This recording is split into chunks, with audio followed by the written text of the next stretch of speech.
અમે નેતાઓ માટે 144 લગાડી છે. અત્યારે વરસાદ છે એટલે અમે શાંત બેઠા છે. 10 લાખ લોકોને ભેગા કરીશું. આ શબ્દો છે મોરબીના ખેડૂત નેતા રાકેશ અમૃતિયાને, જેમને કાળુ અમૃતિયા તરીકે પણ ઓળખવામાં આવે છે. મોરબીમાં બીજ થાંભલા મુદ્દે તેઓ લડત ચલાવી રહ્યા છે અને તેમણે હુંકાર ભરતા શું કહ્યું, વિગતે વાત કરીએ.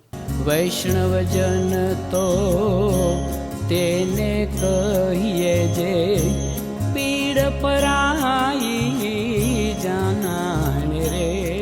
દર્શક મિત્રો, નવજીવન ન્યૂઝમાં આપનું સ્વાગત છે. હું છું ફૈઝાન. મોરબીમાં બીજ થાંભલા નાખવાને લઈને ખાનગી કંપનીઓની જે દાદાગીરી સામે આવી રહી છે તેને લઈને મોરબીના જેતપર ગામના ખેડૂતો લડી લેવાના મૂડમાં દેખાઈ રહ્યા છે. આંદોલન પાર્ટ 3 ચાલી રહ્યો છે. જોકે વરસાદી માહોલ હોવાથી અત્યારે આ આંદોલન છે તેને થોડુંક વિરામ આપવામાં આવ્યું છે, પરંતુ આંદોલન સમાપ્ત નથી થયું.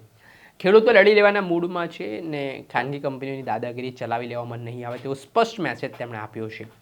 થોડા સમય પહેલાં રાજ્ય સરકાર દ્વારા પરિપત્ર જાહેર કરવામાં આવ્યો હતો ખેડૂતોને લઈને. ખેડૂતો આ પરિપત્ર સ્વીકારવા તૈયાર નથી.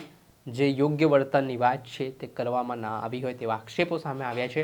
ને આ વચ્ચે રાકેશ અમૃતિયા, જેઓને કાળુ કાકા તરીકે પણ ઓળખવામાં આવે છે, તેમનો આક્રમક અંદાજ સામે આવ્યો છે, જેમાં તેમણે કહ્યું કે આ જગ્યા પર નેતાઓ માટે 144 અમે લગાડી દીધી છે. અમે અત્યારે વરસાદ છે એટલે શાંત બેઠા છે. બાકી આગામી દિવસોમાં 10 લાખ લોકો અમે મોરબીમાં ભેગા કરવાના છે. સાંભળો પહેલા રાકેશ અમૃતિયાનો એ ભાષણ. અમારી આ સાવણી બંધ થવાની નથી અને અત્યારે થોડોક વરસાદની આગાહી એટલે અમે શાંતિ રાખી છે. પછી આપણે કેટલા સારા 10 લાખ માણસે મુલાકાત લીધી ને, તમામને ભેગા કરવાના. પછી આપણે આગળ નિર્ણય કરવાનો શું કરવો. અને એક શિવપુર ને આપણે કાલાવડ, અહીંયા શિવપુર કાલાવડ 3 વર્ષના પૈસા નથી આવ્યા એટલે આપણે જે કમિટી નક્કી કરે તો અહીંયા થાંભલા કાઢવા જવાનું છે.